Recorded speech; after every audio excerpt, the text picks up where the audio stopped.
Hi guys, so we're back with another video. I'm in a pre-recording mood, so you're probably going to have a lot of me in this outfit. But I kind of wanted to do a tips on travelling with a reborn toddler because I haven't seen many of these, and when I took Isaiah I was extremely nervous. I had watched videos about travelling with a reborn baby and kind of used them for him, but it was still quite difficult. So I get anxiety when I'm alone. I get social anxiety when I'm alone.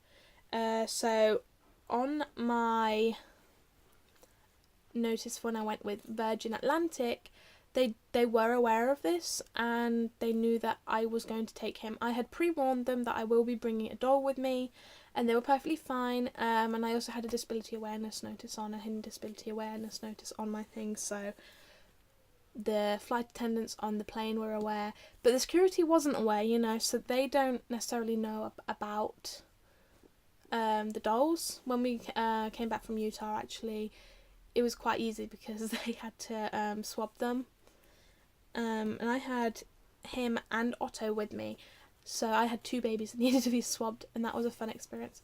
But yeah, so travelling with a reborn toddler on a plane is actually not as scary as it seems.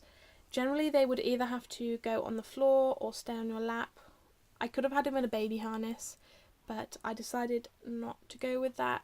I was very lucky. The flights that I went on were not completely full, but obviously some flights do get full, so you do have to be aware of that. But it seemed fine, to be honest. From what I can remember, when I first went through security with him the first time, I put him in the tray, and he went through, and they obviously pulled him aside to swab him. But all they did then, from what I remember, is they just swabbed him. Obviously they have to test for bombs and drugs and the likes, and obviously he's got nothing in him that would do that, but they don't know. He does have obviously I think fine glass beads in him, and obviously his stuffing, so obviously the density in his body could be anything, so they just have to check that, which was fine. And actually having him with me really helped. I put the pram through as well because I had the pram with me every time I went through, which was really nice. So they gate checked it every time, which was really good.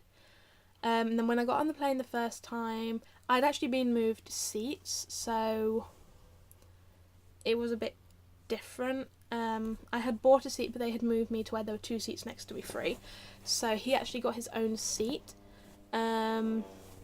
which was really nice of them. I think they were aware that I had the social anxiety and that it could stress me out and that I needed him with me, which was really nice. And then on the flight attendants were lovely. One of them actually doesn't live too far from me, which I found really funny. But that experience was really, really good.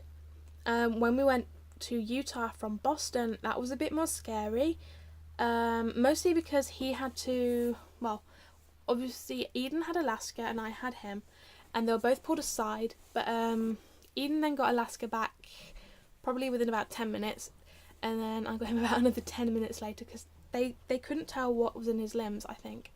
So they wanted to take off his head. I was like, don't take off his head because he's an expensive doll. So they had to get a special person to come around. I'm not exactly sure because they didn't really tell us anything, which really stressed us out. And I was like, I'm just not going to look. And Eden's mum was like, don't look, because they had pliers. But they didn't take his head off. That was the only scary bit. Obviously I had heard about the rumours of having babies' heads cut off and their cable ties cut off. I didn't bring any spare ones with me, and I was going to, but thankfully I didn't need them anyway, but I would have had them with me anyway, either way, so it wasn't the end of the world. But I took a bag with what was inside of them anyway with me. I have that bag still on me, and I'm always going to have that bag with me just in case I ever need it if I do travel with the baby again, just to make it easier for people. That was a bit more scary, but again, it went fine, and once we were through security we were fine. We had them on the plane with us.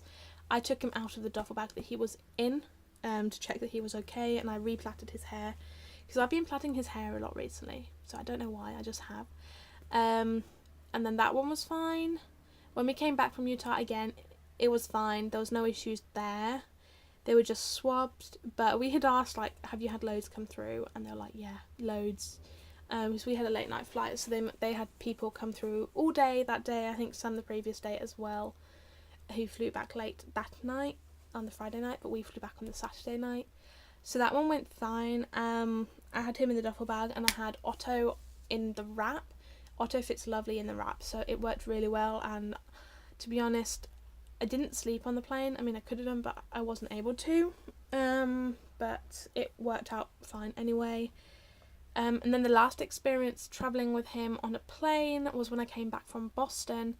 Going through security there was, again, it was fine. He just got pulled aside, but it was the case of they just swabbed him, and they swabbed Isaiah. Isaiah was in the duffel bag and Otto was on me, so I took Otto off and put him in the things. So I was able to put my wrap back on while they were then doing everything with the baby. And I had put the duffel bag on top of the pram, so my pram was like open, so I could just push it, but it just made it easier so I didn't hurt my back or anything, because I do have a bad back. From if you haven't been on my channel for the past year, I had back surgery last January of 2017, and ever since then my back still hasn't been perfect, but it's been a lot better than it was. So that experience was fine, but then my flight got cancelled. That was very stressful. My flight got cancelled, so we had to leave the security, and then obviously the next day I had to come back and go through security again. I had him in the duffel bag again, and I had Otto on me, but when I went through security I just put Otto in the pram, but then I switched them out, so I had Isaiah in the pram and Otto in the duffel bag, because Otto was smaller, so it was lighter and easier. But that worked out fine. It was quite funny because when I went through again, they were like, "Oh, is it Otto again?" One of the security people was like, "Is it Otto again?" And I was like, "Yes." He was like, "Oh, I thought you left yesterday." I was like, "Our flight was cancelled." It was cancelled at 4:30 in the morning, and our flight was at 10 the previous night. So, it was very stressful. But travelling with a toddler actually is a fun experience. I would travel with a toddler again. If you can, pre-warn your flight that you take them on the plane with you. Because sometimes they might be like, you have to put it in the overhead lockers. And that can be stressful. But because they have to make it so that you can escape, like your priority comes first, like takeoff. Obviously when the plane's up in the air, I'm sure you could have them out again, but it's just like the takeoff that I would struggle with having him in the overhead, because if anything moves I don't want him crushed. But yes, that actually wasn't too bad. I enjoyed the experience, and it's fun because I was able to give other people an idea as well, so that was like another main point of me taking him. Also because I wanted to take a big baby, because they're just so much fun anyway. And if I go again, I might take his twin sister. You guys don't know about that, but you do now. He's getting a twin sister. I did mention it in some of the videos, but he's getting a twin sister probably in the next month or so, hopefully, being painted by Mary Kate as well, so I'm excited for her. I think that's everything I can remember to do with travelling with a reborn toddler. Would you say so? Obviously prepare stuff. I had a jacket on him. I had trousers on him when we were on the plane, just in case anything rubbed on him, but he was fine. And the same for Otto. I covered them up completely so that nothing could rub on them or ruin them, which definitely made a difference, thankfully. And he's just as beautiful as ever, and I love this boy. He's like my little mini-me. But yes, thanks for watching, guys. I hope this gave you a bit of an insight on how I travelled with a reborn toddler and my experiences, and I hope it gives you an idea. Definitely take a bag with what's inside them, so if you know what the beads are inside them and the stuffing, for sure, because that really will help them, and they can swab that, although they still swab the baby. You may get scared, you may be nervous, but don't worry, your baby will be fine. See you guys.